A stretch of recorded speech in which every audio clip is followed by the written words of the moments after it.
Oh, baby. I did realize that we do have the season 3 background going. We gotta get back to the Amanda. One of my favorite things that Amanda does is she throws herself on mute and then literally never remembers. Because my fan is always on, and when I like do screenshots, I can always hear like it click and then it go. Oh. Until someone starts. Dishwasher. My washing machine's running, so hopefully that isn't annoying to you guys. Hi, friends. Everyone. Hi to the 6 of you that are here. Thank you so much. There will be more. There will be more. There will. We love you guys. We have a lot of topics today and a great plan for next week. So, do you want to just like quickly do some housekeeping, or do you want to address anything at the top here, John? I do want to address. I got a really sweet message on my TikTok. Nice. Open that doll. From someone. Yeah, open that doll if you want to follow my TikTok. I do doll video, like Barbie videos. And, I love it. I got a really sweet message. I don't know who it's from because their TikTok channel is like something about a cat. It's like, so I'm going to say Charlie's parent because it's Charlie the cat on the thing. Yeah. And they're super sweet. They said that they can't make it to the lives because they work, which, quit your job, babe. Just kidding. Yeah. But they just said that they love everything that we do. And they said they love the new format. So thanks, babe. So do we. Our lives are like phenomenally better. My mental health is much better since we switched everything around. It was just a slight change, but it made all the difference.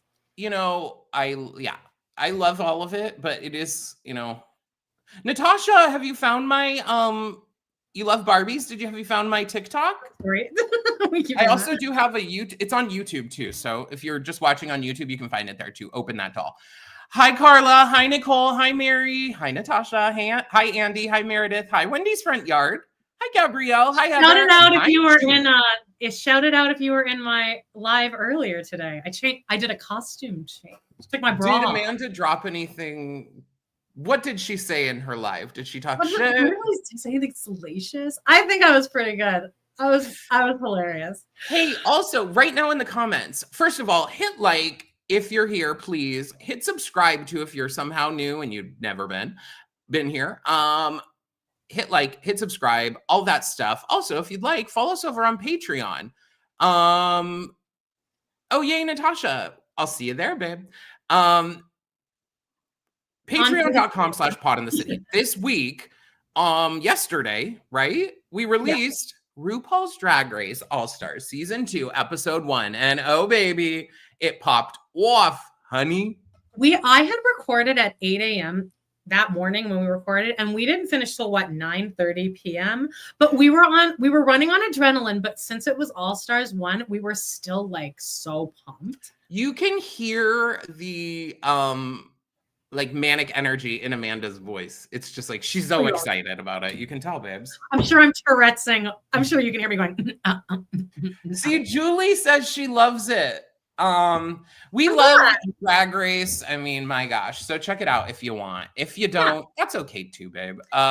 We also do Smash over there, and we do Vanderpump Rules, and we just finished doing season 1 and 2 of Go. Oh, we do and if you're a Patreon member, this Tuesday, September 9th, we're going to do Pillow Talk live, and we're going to do a Cosmo quiz with you guys if you're a Patreon member, so you got to join. Sorry, I don't want to put us behind a paywall, but times is hard, baby. I mean, we're talking about sex. Yes. So so come over there. It'll be at 7 p.m. EST. Yeah, sounds perfect. Next Tuesday. I'm sorry I don't have a card. I forgot. So come over there, Patreon. The link will be there live next Tuesday, September 9th, 7 p.m. EST. All right, let's get into our topics for this week. In fact, they are extra hot. Get it while it's hot. Topics. Very hot since this season came out 4 years ago. But we're breaking it down. I listened to the Writers Room podcast, like the good girl. Michael Patrick King continues to be arrogant as fuck. But I'm learning some stuff. You did learn like one piece of information that sets up the idea of this episode and how this wasn't supposed to be what the episode was. It was supposed to be.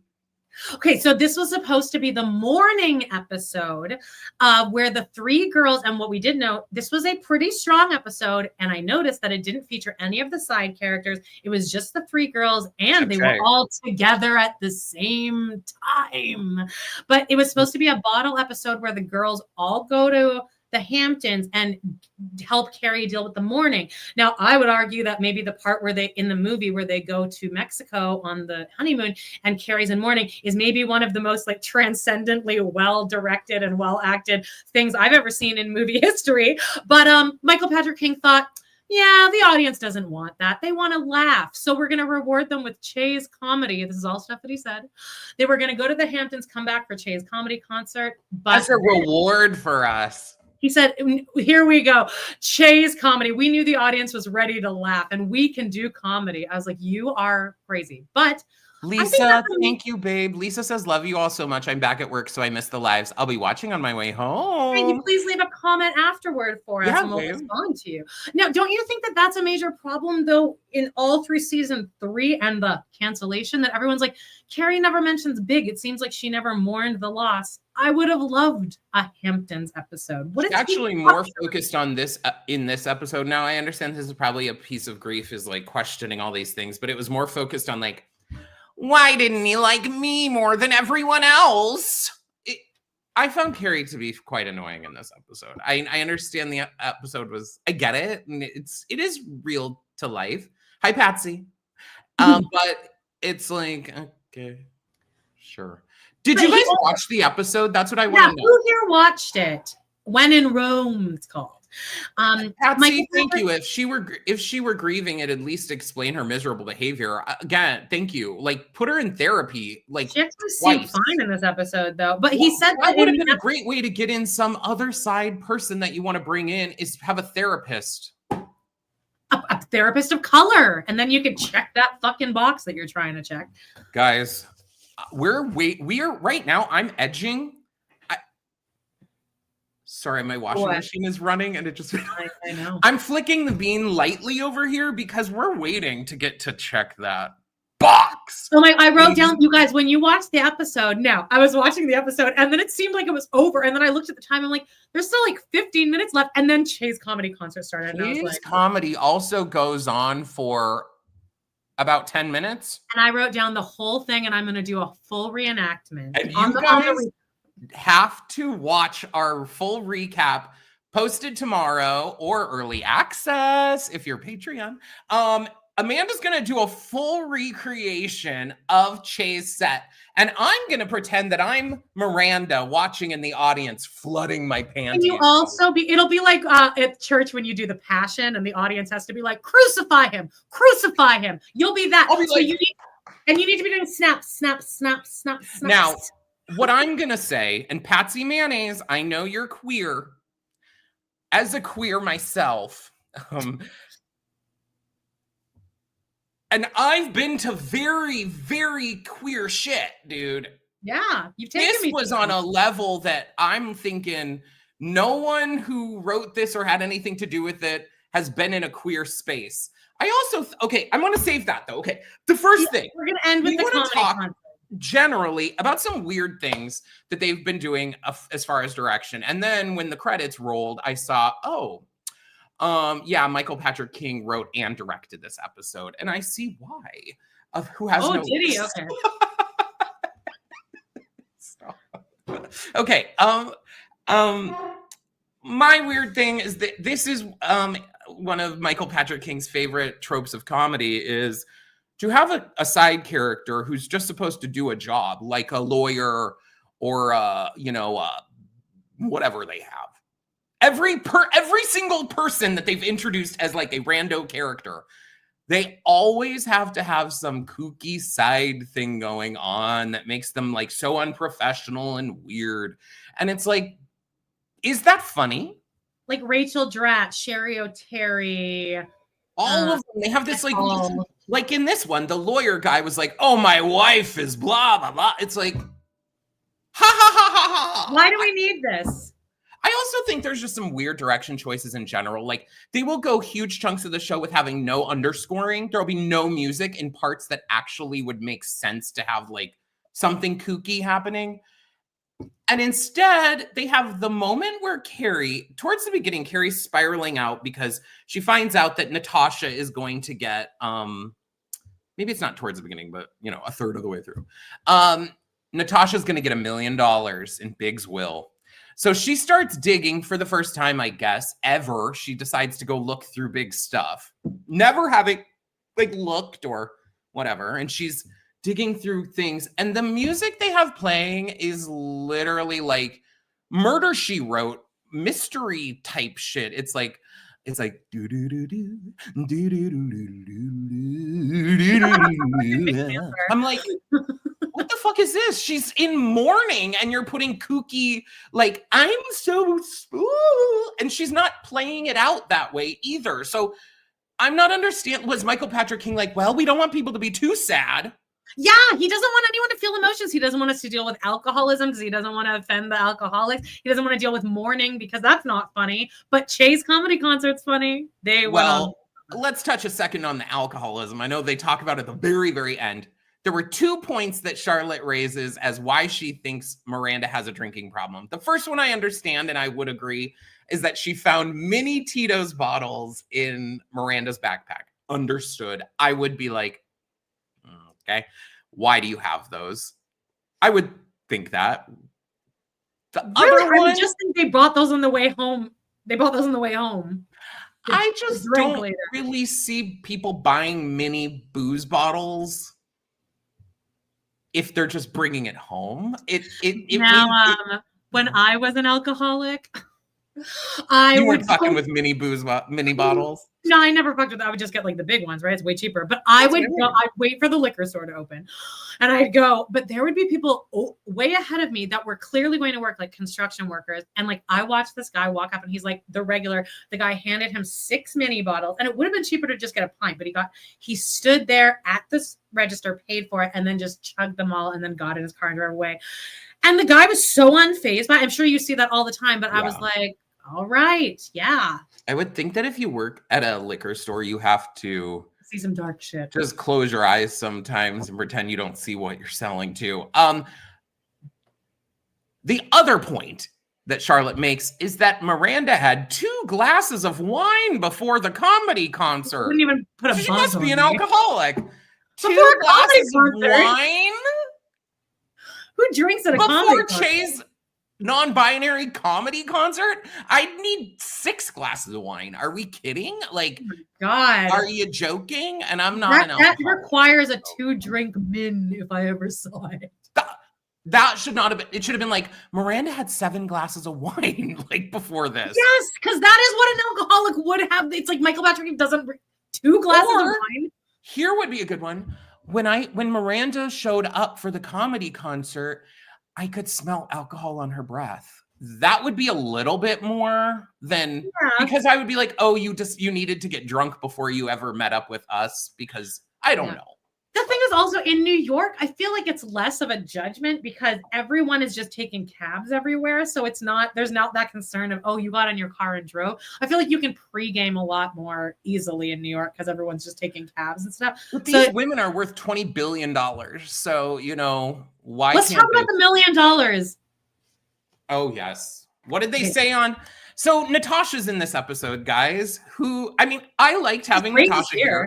Yep. Though every single thing this show does, and I understand she is the main character. Go watch our narcissist video if you haven't, because we did get some comments on it that are people are like, well, she's the main character, so duh. And I'm like, well, sure. But the scene with Natasha is so completely self-serving for Carrie. And it's like, literally, the wrap-up of it is like, well, he loved you way more than I ever did, than he ever loved me. He could never love me as much as he loved you. That's what Carrie wanted, though. That's Carrie got. That's exactly what Carrie wanted. That's what I'm saying is that they don't put like. I would have actually preferred if Natasha was like, You've ruined my life. You ruined my life in ever. so many ways. You can go fuck yourself, and I don't care. All right. Yeah. He married me. He did, and then he later married you. Okay. You cheat. You were the other woman. Go fuck yourself, Carrie. End of story. We didn't need to be like Because Natasha they being like, don't it's write okay. Carrie. They don't think Carrie's a flawed character. We've been talking about that for months now, that the writers don't see her as a flawed character. I don't think Sarah Jessica Parker wants her to be. I feel like she has taken over the character in such a way that's like, okay, what about the Nijinsky? $1 million. The $1 million. So this is another writer's room thing that they said that they had a lot of arguments in the writer's room, is that this shows you how out of touch they are. We were so nervous about saying the number. We didn't want to say $1 million. And then they talked about how in Sex and the City, Charlotte says, I'm worth $1 million. Now, that episode took place about 25 years ago, right? So they're like, we were scared to say million because to regular whores out there, basically, they're saying, oh, so that's how this is the one time they want to be relatable to the regulars. Yeah, they didn't want all of our minds to be blown by the million. And I'm like, do you think that $1 million? Do you think that today is the same as it was in 2000? Because it isn't. $1 million to me now is nothing. Pretty sure Big was basically a billionaire. Yeah. Right? They're like, Natasha, I like that your comment says, if I was Natasha, and your name is Natasha, it's just my brain is malfunctioning. How about the Nijinsky thing? We have that going in the comments, and like you mentioned that the first time we reviewed this, of being like, because we also have recapped the episode where that's said originally. What is that, season 3? So season 2, because season 2 ends with your girl is lovely Hubble. Now, them calling her, because Carrie has a line that's like, whatever, this Nijinsky that you're gonna marry. Them actually making her name Natasha Nijinsky in this, then backtracks to that original joke not being funny now. I think, though, that they thought that it would be funny because people would be like, oh. But it makes that joke not funny originally anymore. Well, you know what? I could give the biggest proof that Michael Patrick King doesn't know comedy by watching Che's comedy concert and the podcast at the beginning. I mean, wait, we're still, guys, I hope your fingers are firmly placed. God, poor Sarah Ramirez. I do want to talk about a couple other side characters too before we get to that. Stanford. I liked, actually, the scene between Stanford and Charlotte. Great. I thought it was actually quite well written. And I feel like I would be the Stanford. I get this completely. He's like, sure. I feel like I'm not on the inner circle. And Charlotte, then again, though, somehow they don't let Charlotte be like wrong in this situation, because it ends up wrapping up with, oh, Stanford was wrong about that. They would get a fine seat. He gets banged over and over with the door. It's unbelievable, because that doesn't make sense. Because Charlotte says at one point, oh, we originally had a better table. A table of 3? Because as Stanford said, there is no such thing as a table of 3. A 3-top is always a 4-top. Exactly. Now, the one situation I could see it is, I have been to restaurants where they have a banquette, which is like a long straight booth, right? And then they have curved ends. Okay, so you could put 2 people on that, and then there will be a chair.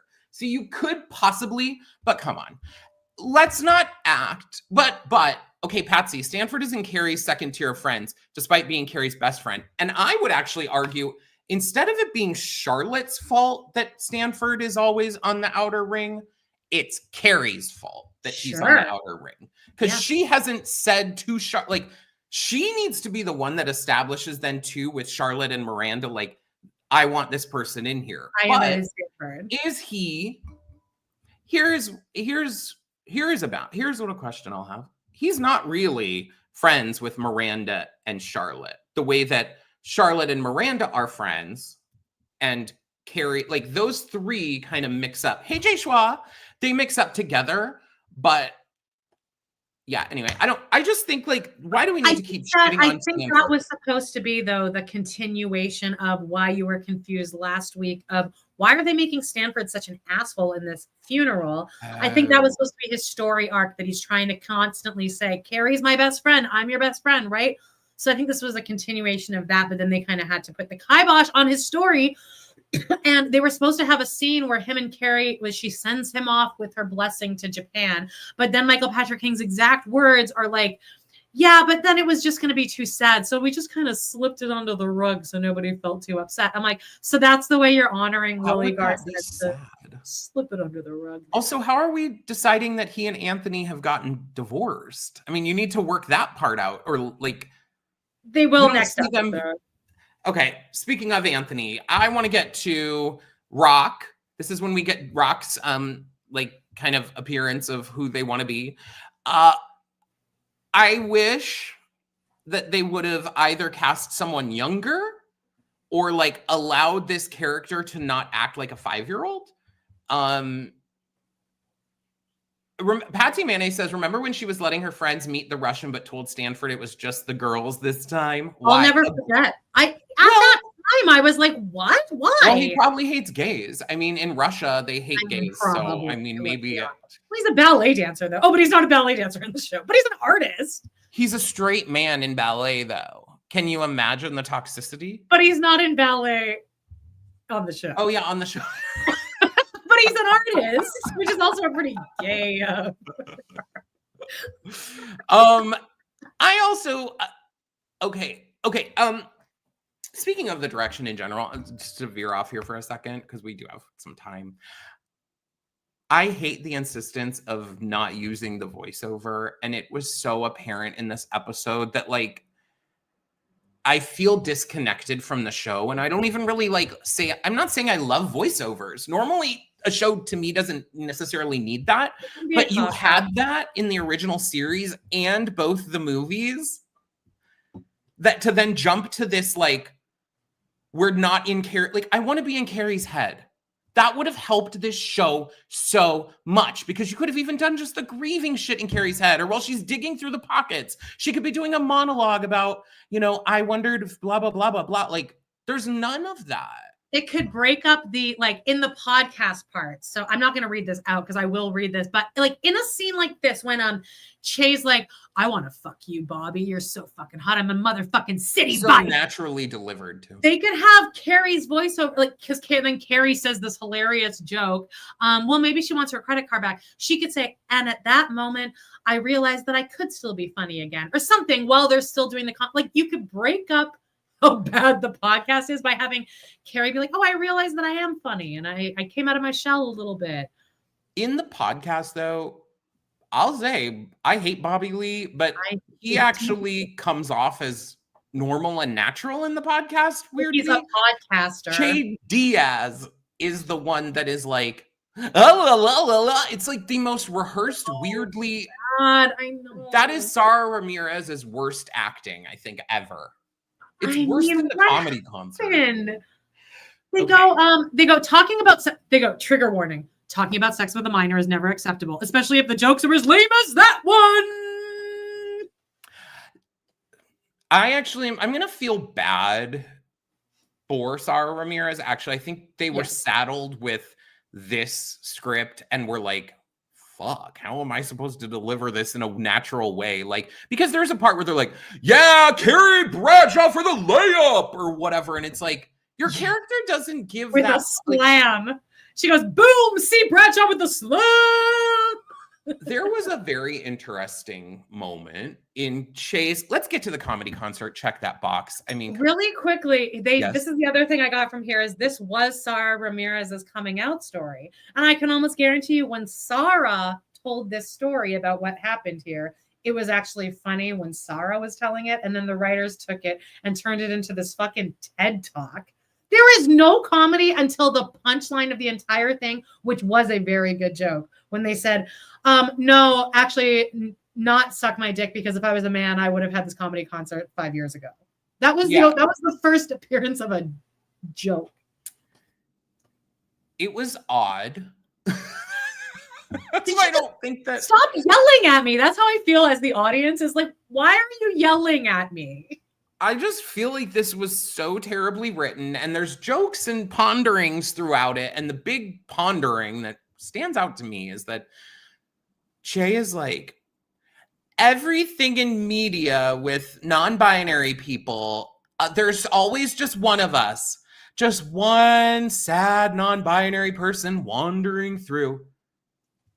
Are they so deluded that they don't realize that that's what Che Diaz is on And Just Like That? Oh yeah. You're making a commentary in Che Diaz's comedy concert that you wrote, Michael Patrick King, allegedly, since who is a really good person to give jokes from a non-binary person's perspective? A 70-year-old billionaire white dude. Yeah.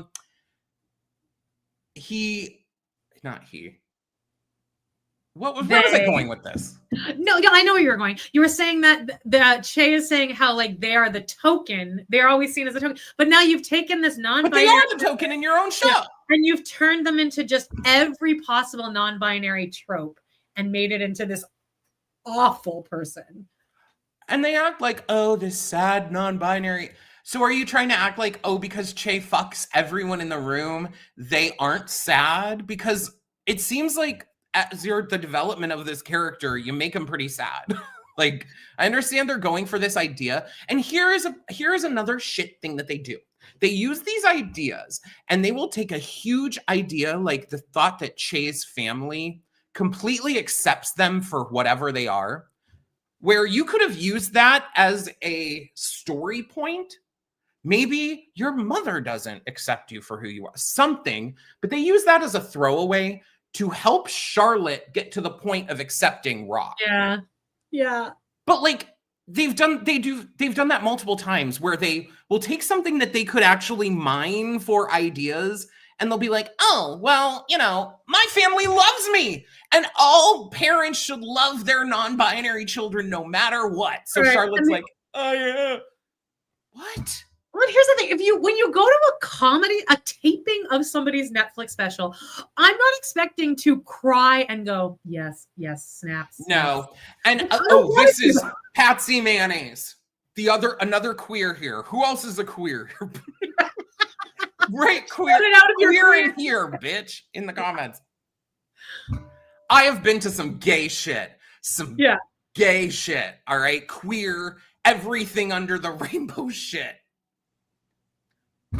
This was not it. This was not real. This obviously was like Michael Patrick King being like, I don't know how this goes. So I guess they all stand around and snap for each other. I was going to say, this is what straight people think gay content is, but Michael Patrick King is gay. But he's, again, and this comes from a white gay man. White gay men are the most out of touch of our entire section because they still have two of the privileges and they still want to hold it over all the other gays. So Michael Patrick King also is really it's weird that a queer man is struggling so hard to understand being queer. The thing is, though, I think he's been accepted in places and now isn't almost. He's not othered anymore in a way. He's a billionaire, so he still hasn't come out with like any kind of statement about like, so that was kind of embarrassing how I said that I decided to end the show and we're so clearly that's never coming. It's never gonna happen. Here's what our next weekly roundup episode is going to be. Oh, we can. Guys, next week, next Wednesday, we're going to do a deep dive into the heinous acts and the travesties committed by Michael Patrick King. We're going to see where he first weaseled his way into Sex and the City and how he grabbed his grubby claws on it and twisted its neck and tore it apart and drank its blood and sacrificed it to the devil. You ruined it. He got. I wanted to say which episodes he actually wrote, how much he actually like handed in it. I'm gonna spend all weekend doing. I like a task on the weekends, so we're gonna do a Michael Patrick King is the devil episode. Mary V, the Che's comedy concert. This was not the true, fun, delicious spirit of a gay comedy event. Thank you. There was no fun in it. None. None. But Don't ask the laugh track that, because my God, they were the laughs were a mile a minute at nothing. About literally, people are laughing at Che being like, I stood in front of the TV, and then they do this really weird, serious moment where they're like getting serious to their family, and they're like, I'm a lesbian, or not a lesbian, sorry. What do they say? You have it. I'm a non-binary something. This Thanksgiving, I came out to my family. I stood up in the living room and I was like, family, I love you. And I just want you to know. Pause there. You deliver that again, and I will do an impression of the audience. Okay. This Thanksgiving, I came out to my family. Oh! I stood up in my living room and I said, family, I love you. And I just want you to know that I am queer. But they get so serious that it's like, and non-binary. They stare down the lens of the right at the non-binary and bisexual. Then it just has 5 schools and then everyone's audience. And Charlotte, mind you, Charlotte, who lives in New York City, and I understand they are very rich, white, and insulated.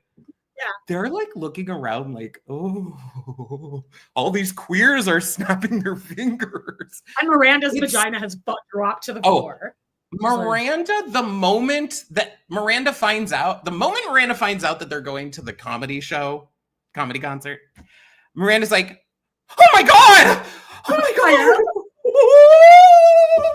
And then they're like, we gotta go. And she's like, but we have VIP after party. We have VIP wristbands. I want to talk about that kiss, because the idea is that Miranda has never experienced, the moment. They talk about in the writers' room, they're like, I mean, off the page, it was sexy, but then you get these 2 actors together.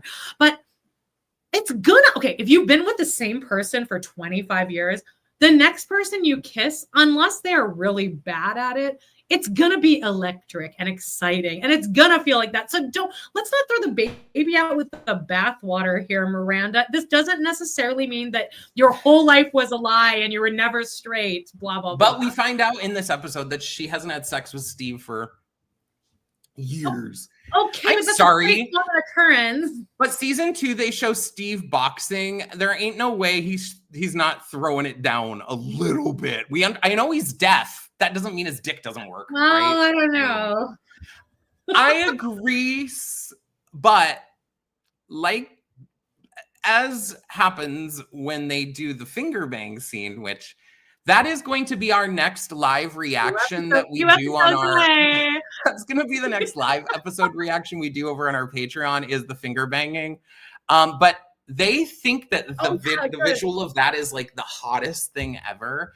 And I feel like they thought hot, and they thought this was hot too, and it wasn't. It wasn't well done. They should have got their mouths closer or something. It was the build up to it. It was the build up. It's them chatting back and forth, and then she's like, yeah, you need to relax and smoke some pot. And Miranda's like, oh, I can't do that. And then she's like, can I shotgun you? And then Miranda's like, is that where you blow the smoke in my mouth? Or is that where you blow this? And then she's like, and then it's like, it was just like, could we have a sexier buildup? Even if they're inching close, there's no, again, I don't think Michael Patrick King is getting some real good. I think he's getting maybe, and this is where I'm going to get sued. I'm not going to even say what I'm going to say. I have ideas of where Michael Patrick King is probably getting his romantic interludes, and they probably aren't natural, is what I'll say. They're probably not, organic.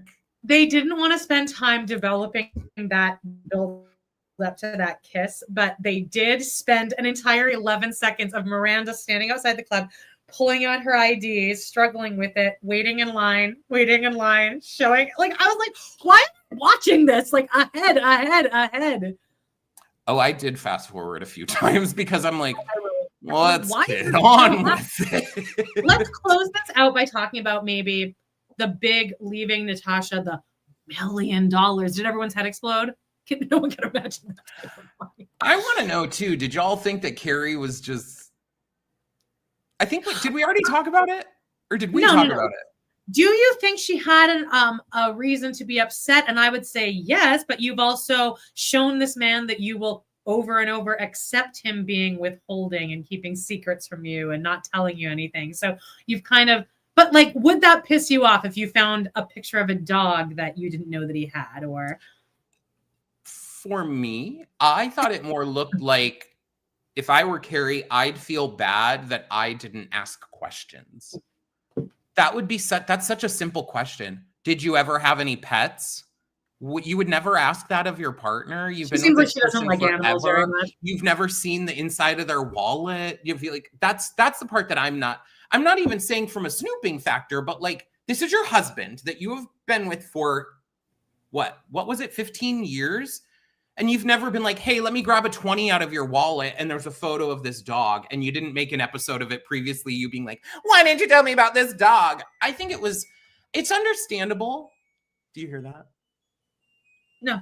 Oh, it's my watching. You probably have echo this long fucking song. Why is that? Jones Moans turn here. That off. I think you can turn it off. You can? Yeah. They always tell Mitch on Doughboys to turn it off because his mic is always on. Oh yeah.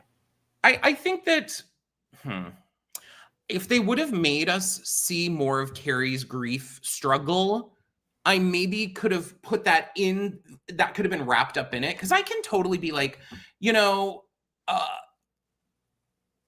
because I'm so upset, and now I'm like, what? And Meredith, this is a good point. Their entire relationship dynamic was being vague as fuck from day one, though totally tracks. And that is too what Natasha says, is she's like, oh, John, just a whole puzzle of whatever, a big puzzle. Right. And I kind of actually liked that moment because it was like two women who've clearly been kind of emotionally abused by this man, especially Natasha.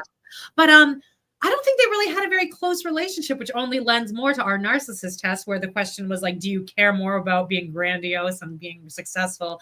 Because I'm like, did you even talk about anything ever? You didn't know that he masturbated ever?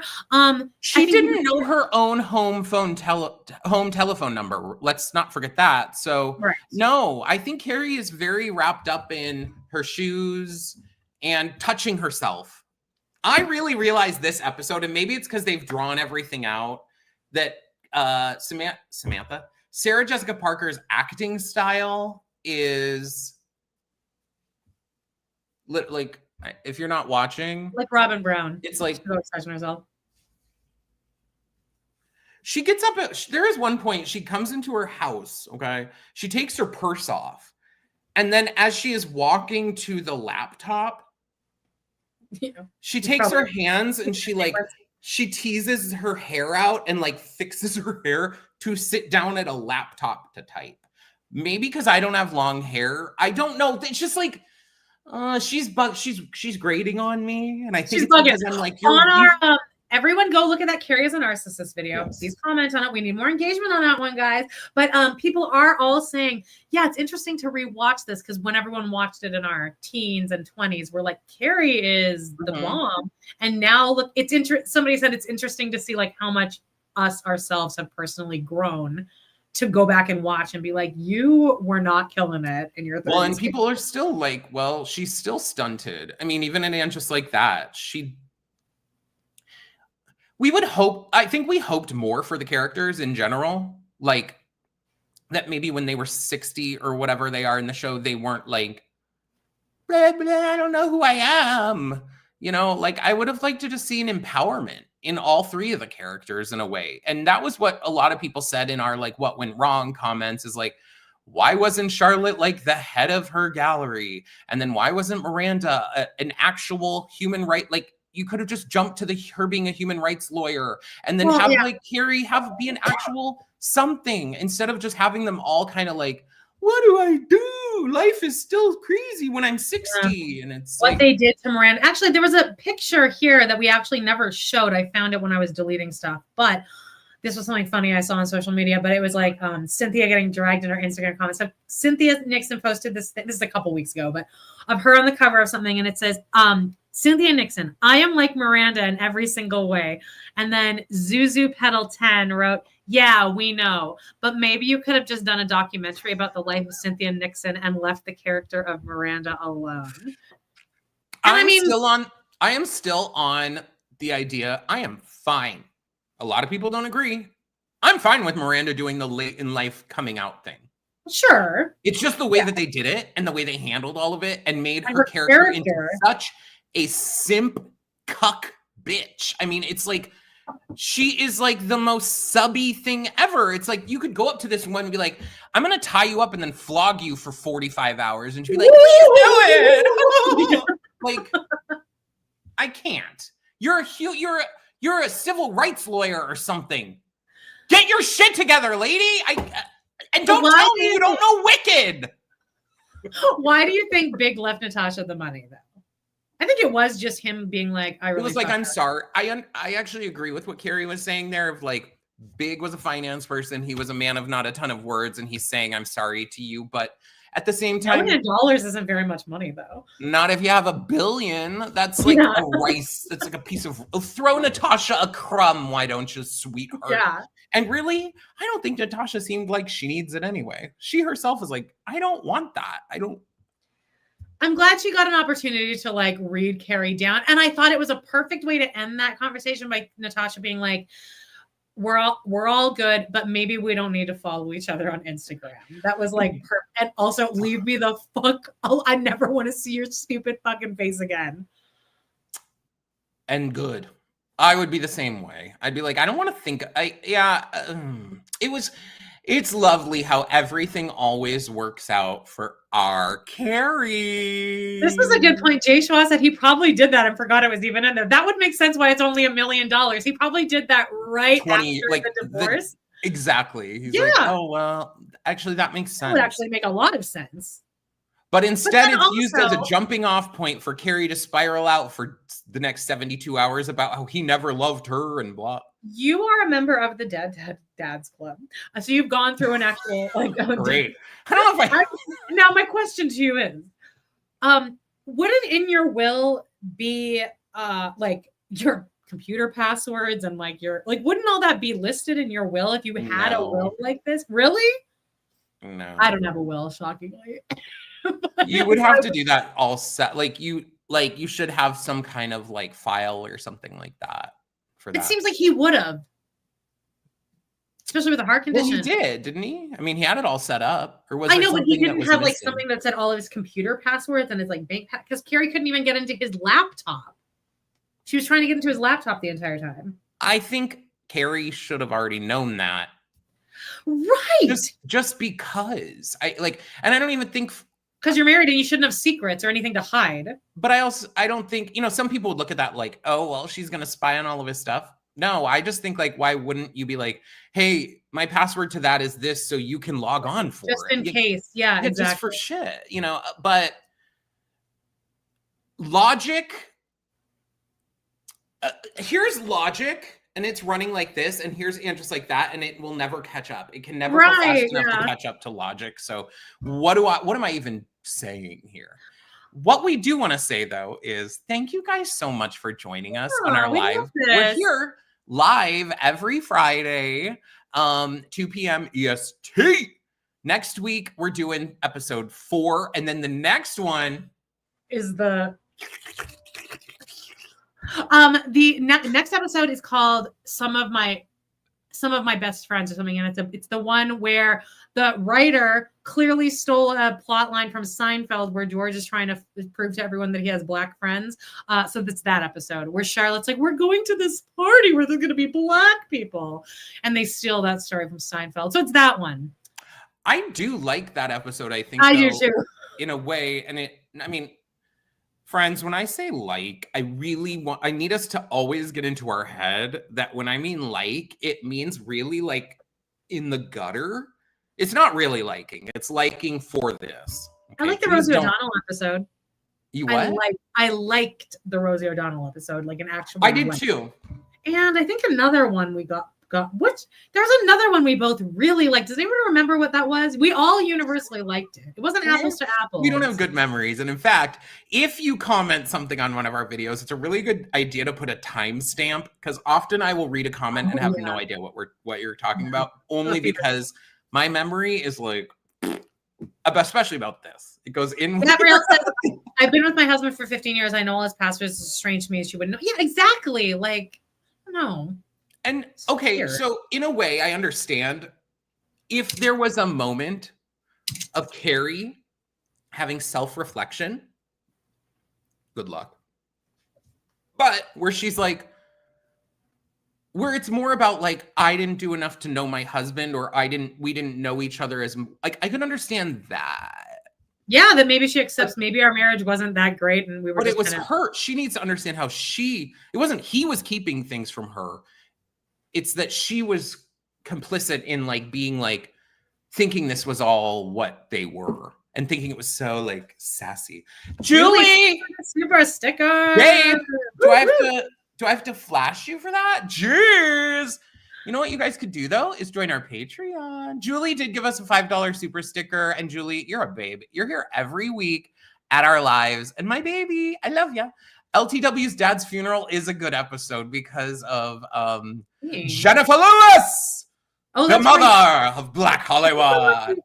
We liked. I don't know. There was a couple we liked this season. I laughed at the funeral because remember, there's that scene where it's all the women up on stage. Oh yeah, there was in the different dresses, and the only thing they show is them being like, love, and then it comes. Oh yeah, that was funny. I bet Michael Patrick King didn't write that. I don't think they meant to. I don't think Michael Patrick King knows comedy. They fall ass backwards in the actual success in the show. But guess what's going to happen right now, babies? If you want to know what's happening here behind the scenes, we're going to record our full recap. If you're a Patreon member, it'll be dropped the moment we're done recapping it, because we don't usually edit anything unless we say something truly heinous. And then you can watch it over on our Patreon, patreon.com/podinthecity. Make sure that you're joined over there too at $6 a month, because then you can join our live next Tuesday, 7 p.m. EST. And it's going to be a Cosmo quiz, and we're going to do it all together. I'm going to dress really sweaty. Oh, you know what? I'm going to wear my pajamas. I bought a little cute pajama set. It's kind of small on me. That's an idea, guys. I'll wear my PJs too. So you guys wear your PJs for our pillow talk. Bring your pillows. And if everyone can go over to our like videos that aren't like actual episode related, but like this one, what went wrong, and then this one especially, let's give this one a little more love, because this one was good. This Carrie Bradshaw, narcissist. We also posted one about the Wizard of Oz at the Sphere. Somebody is a real someone in there was like, don't really care. At least Wicked at the, or at least Wizard of Oz at the Sphere isn't the abomination that is Wicked. Yeah, and then all I wrote was, no wicked slander will not be tolerated. Joking. The person responds, get off YouTube then. I'm like, yeah. Okay, babe. Well, here's an idea for you. If you genuinely hate us that much, don't watch our shit. But I know that so many of you guys love us, and we love you, Heather, Mary, Julie. Julie said it's payday, y'all. Mary! Wow. Is it payday for you too, Mary? Mary just sent us a $4.99 super sticker. We love you. You guys, thank you guys so much for watching. The biggest thing here is that you can watch, like our stuff, comment, share if you aren't too embarrassed. And that's it. And we'll see you guys next Friday for the live, but make sure that you're watching our channel for all the stuff. In fact, hit the little bell thing. Join our Patreon, all that ish. Goodbye. See you later. Bye. We love you. Love ya.